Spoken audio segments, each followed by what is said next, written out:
it's a huge inheritance that the government received from the previous times.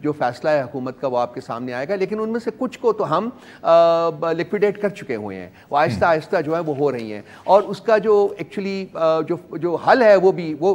صرف یہی ہے۔ اس کی وجہ یہ ہے کہ ہاں آپ کسی ایک بندے کو جو کہ کانٹریکٹ کے اوپر بھی ہے نا پبلک سیکٹر میں، جب آپ اس کو نکالتے ہیں، وہ بے شک گولڈن ہینڈ شیک کے ساتھ نکالتے ہیں، وہ ساری چیزیں جو ہیں وہ آپ کی وہ جوڈیشری میں لینڈ اپ کر جاتی ہیں اور جوڈیشری وہ کام نہیں کرنے دیتی ہے۔ سو جو ایگزیکٹو ڈومین ہے وہ گریجولی شرنک کر چکی ہوئی ہے اور کرتی جا رہی ہے، جو کہ ایک بڑا ورنگ فیکٹر ہے میرے جیسے شخص کے لیے، اور اس میں میرا خیال ہے کہ ہمیں کانسٹیٹیوشن کو ریویو کرنا پڑے گا at some point in time, تاکہ جو ایگزیکٹو ڈومین ہے اس کو ری اسٹیبلش کیا جا سکے اور اس کو اسٹرینتھن کیا جا سکے۔ تو حکومت جو ہے، حکومت کے جو آپشنز ہیں یہاں آپریٹ کرنے کے وہ بہت لمیٹڈ ہے، اس لیے وہ ان کو نکال نہیں سکتی، وہاں سے جو پولیٹیکل اپوائنٹیز ہیں ان کو باہر نہیں نکال سکتی۔ سو یہ ان سب چیزوں کو قبول کرتے ہوئے حکومت کے پاس اتنے فنڈز بھی نہیں ہے کہ جی ان سب کو گولڈن ہینڈ شیکس دے کے ان کو کہے جی کہ ٹھیک ہے آپ جائیے، اس کے بعد جو آرگنائزیشن رہ جائے اسکیلیٹن آرگنائزیشن اس کو آپ آگے پرائیویٹائز کر دیں۔ رؤوف صاحب کیوں اس پر سر، کیونکہ ٹائم ہمارا ذرا کم ہو رہا ہے، اگر ہم کچھ اپوزیشن کی بھی بات کر لیں، اسی شو پہ پچھلے ہفتے سابق وزیر اعظم شاہد خاقان عباسی صاحب نے کہا کہ آنے والے دنوں میں صرف ایک طرح سے ایک راہ کو اختیار کرنا ہوگا، آئین اور آئین میں جو مختلف پروویژنز ہیں، اور تمام انتخابات کو اور جمہوری پروسیس کو بھی مداخلت سے پاک ہونا ہوگا۔ تو جو شاہد خاقان عباسی صاحب کہنا چاہ رہے ہیں رؤوف صاحب وہ یہی ہے کہ ایک طرح کی ایک اوپریسو حکومت ہے، مقتدر قوتیں اس کو سپورٹ کرتی ہیں، اسٹیبلشمنٹ اس کو سپورٹ کرتی ہے، اور ووٹ کی بالادستی، آئین کی بالادستی کو تسلیم نہیں کیا جاتا۔ اس بیانیے کے حوالے سے رؤوف صاحب، اگر ایک ڈیموکریٹک ٹرانزیشن ہو چکی ہے تو کیا پی ٹی آئی کے بھی فائدے میں یہ بات نہیں ہوگی اگر اپوزیشن کے ساتھ بیٹھے اور یہ جو تمام مسائل ہیں ان سے آپ گزر سکے ایز اے ڈیموکریٹک آرڈر؟ دیکھیے، ایک تو شاید خاقان عباسی صاحب کو میں اتنی ہمت ہونی چاہیے کہ وہ نام لے سکیں کہ وہ کن مقتدر قوتوں کی بات کرتے ہیں۔ آج تک میں نے ان کے کسی لیڈر کو یہ نہیں سنا کہتے ہوئے کہ یہ مقتدر قوت ہے جس کا ہم بار بار ریفرنس دیتے ہیں، وہ یہ مقتدر قوت ہے۔ وہ اسٹیبلشمنٹ کی بات کرتے ہیں نا رؤوف صاحب؟ جی کیا اسٹیبلشمنٹ کی بات کرتے ہیں؟ اسٹیبلشمنٹ کیا ہے نا جی، نام لینا اسٹیبلشمنٹ کون ہے، کس کا ہے، وہ بات کریں نا، اس کی نہیں کرتے، یہ خوف کھاتے ہیں نا، کیونکہ اسی اسٹیبلشمنٹ کے ساتھ بیٹھ کے یہ اپنی ڈیلز بھی کرتے ہیں، آج بھی کر رہے ہیں، یہ میں آپ کے ساتھ شیئر کر رہا ہوں، آج بھی اسی کے ساتھ ڈیل کرنے کی کوشش ہو رہی ہے اور شدت سے کوشش ہو رہی ہے۔ کیا دیکھیے، میں بات نہیں کرنا، وہ میرے سامنے بیٹھے ہوتے تو میں بات کرتا شاید خاقان عباسی صاحب کو جب یہ بات کرتے ہیں، لیکن آپ کا یہ کہنا کہ حکومت کو بیٹھ کے کرنا چاہیے، ہم بالکل اوپن ہیں، میں نے پہلے بھی عرض کیا ہے، ہم بالکل اوپن ہیں، ہمارے جو پروپوزلز ہیں ان کو آ کے ڈسکس کریں، اپوزیشن کے پاس کوئی پروپوزلز ہیں ہم ان کو ڈسکس کرنے کے لیے تیار ہیں۔ اگر یہ جو ایشو جو آپ نے ریز کیا ہے، اگر یہ ان کا ایک پروپوزل ہے، اس سلسلے میں کوئی ان کے پاس کوئی پازیٹیو پروپوزل ہے جس کے اوپر عمل کرنا چاہیے، حکومت اس کے ساتھ بیٹھ کے ڈسکس کرے گی اور جوائنٹلی تمام پولیٹیکل پارٹیز مل کے، جیسا کہ ہوتا ہے ڈیموکریسی میں، کنسنسس کے ساتھ آگے بڑھنے کی کوشش کر لیں گے۔ رؤوف صاحب، لیکن وہی تو ان کی پوزیشن ہے کہ جی کیونکہ آپ حکومت وقت ہیں اور آپ لیڈر آف دا ہاؤس ہیں، تو یہ پروپوزل آپ ہمیں دیں، اس پر ہم ڈسکشن کر لیں گے۔ اور دوسری چیز رؤوف صاحب مختصراً یہ کہ نیشنل اکاؤنٹیبلٹی بیورو کو ایک ہتھیار کے طور پر استعمال کیا جا رہا ہے، اگر ہماری تمام کی عادت جیل میں ایک ریوالونگ ڈور کے طور پہ اندر باہر جا رہی ہے، تو ہم کس طرح اسی جمہوری پروسیس کو آگے چلائیں گے؟ کیا آپ یہ کہنا چاہ رہے ہیں یا شاید خاقان عباسی صاحب یہ کہہ رہے ہیں کہ جی ان کی لیڈرشپ کرپٹ نہیں ہے، انہوں نے مال نہیں بنایا ہوا، ان کو سپریم کورٹ نے کنوکٹ نہیں کیا ہوا، کنوکشنز نہیں ہوئے، وہ کہہ رہے ہیں کنوکشنز نہیں ہوئے، کیا نہیں ہوا؟ کنوکشن ہوئی ہے، کنوکشن ان کو سپریم کورٹ سے کنوکشن ہوئی ہے، مریم نواز کی سپریم کورٹ سے کنوکشن ہوئی ہے۔ کیا یہ چیزیں حقیقت نہیں ہے؟ یا تو وہ جائیں نا سپریم کورٹ میں جا کے کہیں جی کہ وہ کنوکٹڈ نہیں ہے، آپ اس کو اوور ٹرن کریں، وہ ان کو جانا چاہیے وہاں نا۔ لیکن ایک طرف نہ اہلی ضرور ہوئی ہے لیکن in criminal court of law appeals are pending, sentences have been suspended. تو جائیں نا کورٹ میں وہی عرض کر رہا ہوں، کورٹ میں جائیں، انہیں کہیں جی کہ اس کو ایکسپیڈائٹ کریں اس پروسیس کو، ہم اس میں تو انٹرفیئر نہیں کریں گے۔ نیب کو ہم پولیٹیکل انسٹرومنٹ کے طور کے اوپر استعمال نہیں کر رہے ہیں، میں حکومت کے بہاف کے اوپر آپ کو یہ کیٹیگوریکل سٹیٹمنٹ دے سکتا ہوں، ہم نہیں کر رہے ہیں۔ ہاں ہم سب کا احتساب کرنا چاہتے ہیں، کراس دا بورڈ احتساب کرنا چاہتے ہیں، اور اس عمل کو ہم ختم نہیں کریں گے، یہ ہماری حکومت کی کنوکشن ہے، ہم اس عمل کو ختم نہیں کریں گے بلکہ اس عمل کو آنے والے وقت میں انٹینسیفائی کریں گے اور اس کو ایکسپینڈ کریں گے۔ ہم چاہتے ہیں کہ اس ملک سے یہ جتنا بھی گند ہوا ہے وہ ختم ہو، وہ کوئی بھی ہو،